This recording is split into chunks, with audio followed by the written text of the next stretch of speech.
in houses of assembly elections in Rivers and Akwa Ibom State. Widespread failure by INEC to supply election materials to polling units in most parts of Akwa Ibom. The rampant snatching of ballot boxes in areas where polling materials were received. Hordes of deadly armed thugs, escorted by men in Nigerian police and army uniforms, stormed the polling units and carted away the election materials midway into the acquisition process. Because of this, we in the APC are left with no choice than to demand the immediate cancellation of the purported elections in the two states. He condemned the conduct of certain groups and individuals who paid flagrant disregard to INEC's guidelines, pointing out that the mandatory smart card reader was not used in most polling units. Lai Mohammed took time to review actions already taken by the APC. Our party's chapter in Rivers had written a petition complaining of the crass partisanship of the Rivers State Commissioner of Police in the Presidential and National Assembly elections held on the 28th of March. The APC National Publicity Secretary therefore called on the election umpire to put measures to rescue its credibility. In Lagos, Olajide Bello, NTA News. A cross-section of Nigerian residents in Lagos commended the electorate and the Independent National Electoral Commission, INEC, as well as the various candidates for the cordiality displayed during and after the just concluded general elections. Tunde Saiki has the details.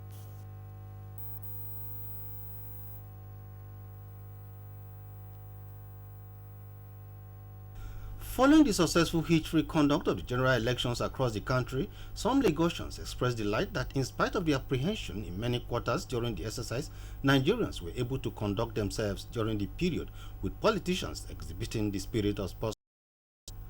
They advised their fellow Nigerians to continue in this precedence set by the 2015 elections, as it has placed Nigeria on a pedestal and a reference point for Africa's democracy. Sincerely speaking, I think Professor Atari Jega, the INEC chairman, has done tremendously well. There is no electoral system without its own deficit or deficiencies, so to say. But if you ask me to rate Jega, I will give him a pass mark. The election is very good and fair election is good. Everything is no crisis, no anything. So everything is there normal and good. We thank God for the whole thing. And we just thank God that they've announced the result and we are waiting for them to fulfill their promise. That's the most important thing, but we're not getting it right. People's vote must count. That's the genuine democracy. People vote must count. My vote must count. I should be able to say, these people have not done it well. Let another person try it. I've been following the election right from when it started. The results that were coming in, some were right. And you know, it comes to like in some words, like some people actually said that they voted for another party, different from what the results said. Very good leadership, so anybody that comes in should do the right thing. They however appeal to the elected personalities to be mindful of the plights of the electorate that voted them in. In Lagos, Tunde Saiki, NTA News. The governor-elect of Lagos State, Akinwumi Ambode, says there will be no political victimization of any sort against any group of individuals when his government takes over.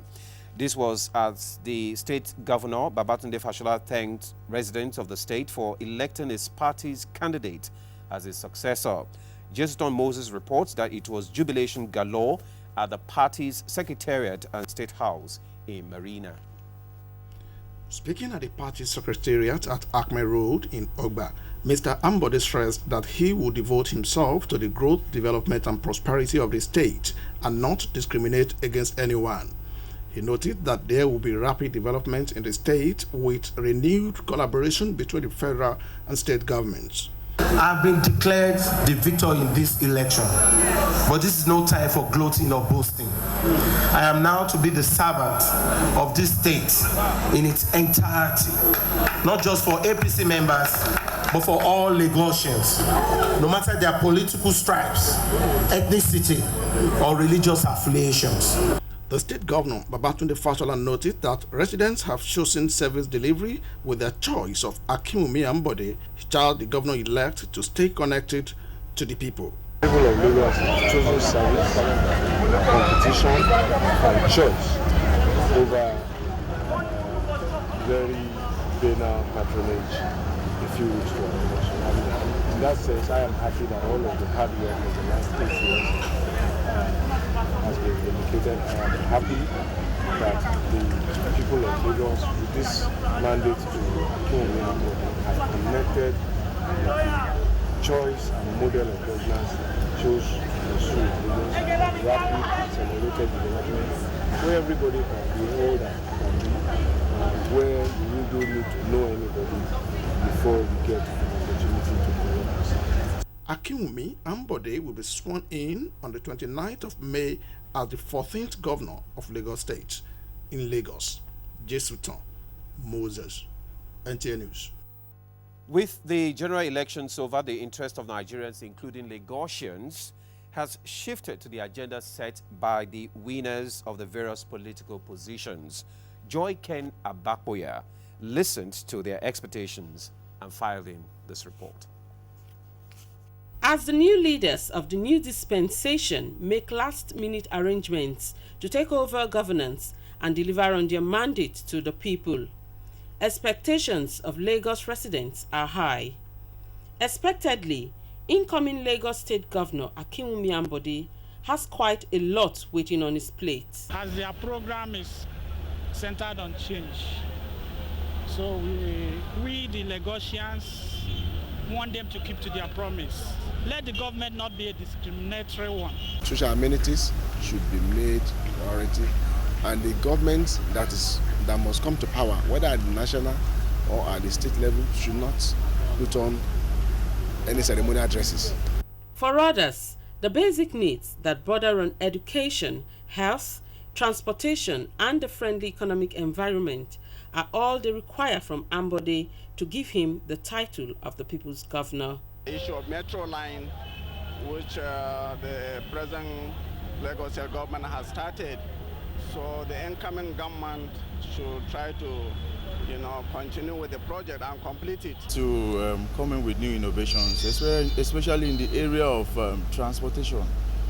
That is meaning creating more roads and making sure that other means of transportation are functioning effectively. During his campaigns, the incoming governor had promised to surpass the legacy of his predecessor.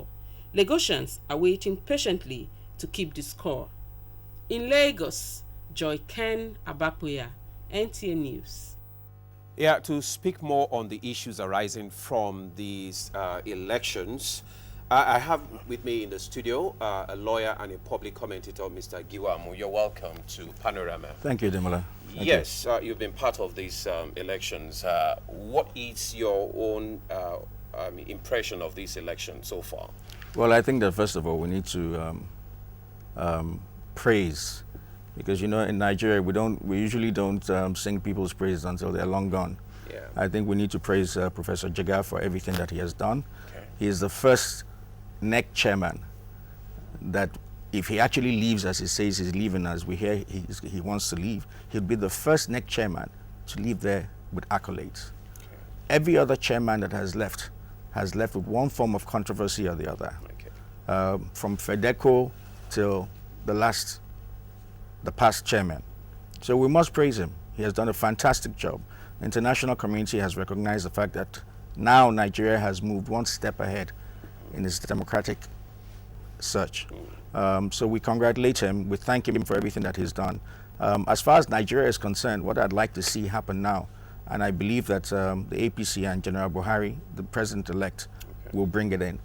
I would like to see proper governance. That's talking about the agenda. What is the expectations of Nigerians for yes. the incoming administration? I would like to see proper governance. Okay. I would like to see government move away from a contract awarding body to a governing body, a policy implementation body.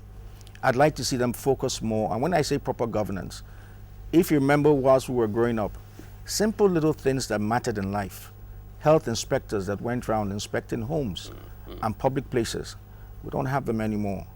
Good schools, good hospitals, maintenance, basic maintenance, not bringing in new mega projects that they cannot complete, but maintaining what is on ground now, and then focusing more on PPP, public-private partnership, creating employment through public-private partnership, whether it is roads, whether it is other mega projects that they would like to do, like the metro line, for instance, that the gentleman spoke about.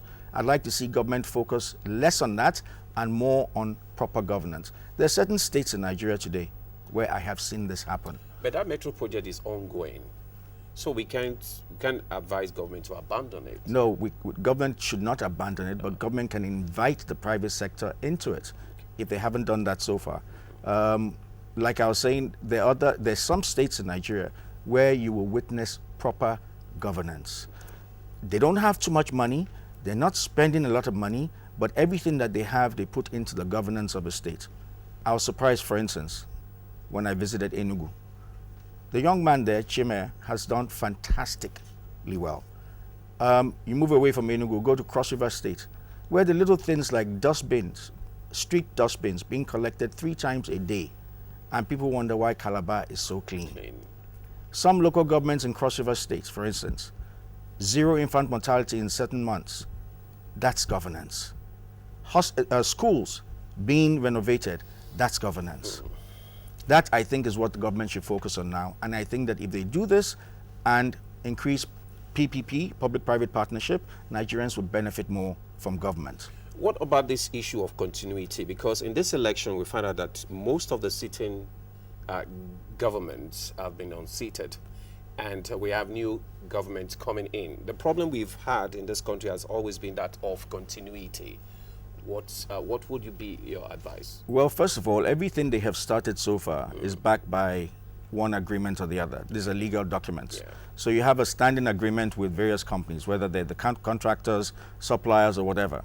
You have to continue with those contracts. You can't come in as a new government and say, no, we're not doing this. In certain cases, you might review. We've had cases like that before. Oh, we've had plenty of cases like that, mostly in the military rule, and sometimes in a democratic era, it has happened. Yeah. But it shouldn't happen. There should not be any waste. This is what we don't want to see. We don't want to see waste. Wherever you can continue, every project that has started has there's a need for it. So let us continue with it. Let us finish up the projects, okay, and then begin new ones. But don't cut them off and bring in new projects. Okay. One major feature of this election is the spirit of sportsmanship that was displayed by many of the contestants. What's your take on this? How do you see it concerning our democracy? Well, first of all, it was inevitable because the president himself displayed extreme sportsmanship when he congratulated General Buhari, and we commend him for that. Some people have gone as far as calling him a hero of democracy in Nigeria. Perhaps he is. I think it's good for Nigeria. I don't think it is every time that you fight an election or you go into an election and you lose that you must go to court. Sometimes you just step back. I remember the gentleman who ran in Ghana, the last elections. Despite the fact that he had a legal case against the President Mahama, he still withdrew from the courts for democracy. Now, this sometimes we do because you live to fight another day. That's what democracy is. It's not a do or die affair. There will always be another opportunity. And you see, when a party supposedly rigs an election, the people know that you have rigged the election. It's obvious that you have rigged the election. Now, when you come to the next election, it is then that opportunity for the people themselves to say to you, don't think we do not know what you did the last time. That's what democracy is all about. And it's about maintaining peace. Okay. This election largely has been described as peaceful, except for in some cases where we have, a lot of, destructions, intimidation here and there. And people have been saying that they should cancel election in such places. And INEC said, once the result is announced, you go to court. What do you say to that? First of all, wherever there was violence or a lot of violence, and I'm sure you're referring to Rivers and Akwa Ibom. Rivers was expected. Rivers was overheated. The players there were determined to show their presence and their power. So that was to be expected. Akwa Ibom, I didn't quite expect as much trouble as they had. However, the first thing we have to realize is let peace reign. Okay. You can't take the life of a PDP member or an APC member because he's not a member of your party. He's your brother. And politics is not worth his life. Yeah. Just like the president said. Just like the president said. And the funny thing is that the people who are doing the shooting or the people who are doing the hacking have nothing to benefit from it. Because come 2-3 months' time, they go back to their normal jobs. Meanwhile, a man has lost his life. It's not worth it. Okay. Lastly, before we go, because our time is fast spent, the role of women in this present election. We see a woman now contest in governorship election. And although the result is inconclusive right now in Taraba State, do you think we see women coming up in politics in Nigeria? They say that the political awareness of a people is determined by the revolutionary spirit of its women. I'd like to see more women in politics. Okay. I'd like to see them come out. I'd like to see them win elective office, not as deputies, but as the main candidates themselves, like Haja in Taraba State. Yeah. I don't see any reason why we can't have a vice president who is a woman in Nigeria. I don't see why we can't have more female candidates running for presidency. I think that time is coming fast. We hope so. Thank you, Mr. Amu, for coming on Panorama. Thank you very much. We take a break now for some messages, after which Panorama continues. Stay with us. Solar phone now arriving. Artistically designed for comfort, its ergonomic curves offering the perfect touch in your hands. It's extremely slim at only 8mm. Use the 13-megapixel camera to capture all your precious moments. Enjoy the gallery with a 5-inch HD display and multi-touch screen. StarTime Solar 5 phone. Affordability. Two brothers have been charged to the Igboshere Magistrate Court, Lagos, by the police before Magistrate Adeola Adedayo. They were arraigned today but the matter could not be heard because of irregularities in the legal advice of the Director of Public Prosecution. Today, Psyche reports. During proceeding for the day, which was arraignment of the defendants, the court observed that there was a defect in the legal advice given by the Director of Public Prosecution as to what should be done to the second defendant, who was implicated in the case of firearm possession alongside the first defendant. Chief Magistrate Adeola therefore granted the State Prosecution Counsel, who requested the court to grant a short adjournment to enable him correct the mistakes on the legal advice from the Director of Public Prosecution. DPP is said to be defective until that legal advice is effective. So we were unable to proceed as expected this morning. And I must say that it is quite unfortunate because this legal advice, has been issued in February. But even the learned magistrate was even complaining that her life has been threatened in this matter too, in which all the innocent people, other family members crying for these matters, their lives one by one has been threatened too. It will be recalled that the defendants in the matter are facing charges of unlawful and illegal possession of firearms and their refusal to respect the order of the High Court of Lagos State on an earlier suit. In Lagos, Tunde Saiki, NTA News. And in sport, analysts commend Dream Team 6 for picking 2016 All-Africa Games tickets as Super Falcons players set for good outing at the World Cup. Kene Imabudike has more.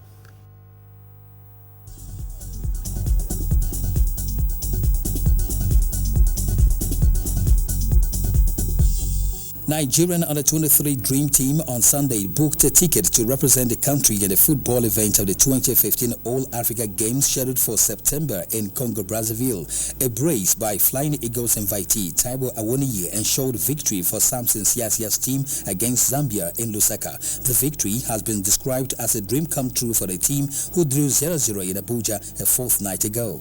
Given the right atmosphere and the right impetus to perform, I see them as a world beater. After all, they're better of most of these boys we have been seeing over there. The Super Falcons of Nigeria have assured the country of a good outing at the forthcoming FIFA Women's World Cup in Canada in June. The Falcons, who put 8 unreplied goals past their Malian counterparts in the second leg of the 2015 All-African Games qualifier, say they have set their target on a good outing at the biggest stage in women's football since they have no rivals on the continent.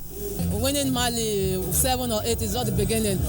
I believe we have so much friendlies to play, and I believe this will boost our morale to do more. We are looking ahead like the international teams like US and Sweden. We are not looking at this one. Masters champion Jordan Spieth says he is relishing a future rivalry with Rory McIlroy after winning his first major over the weekend. This was arguably the greatest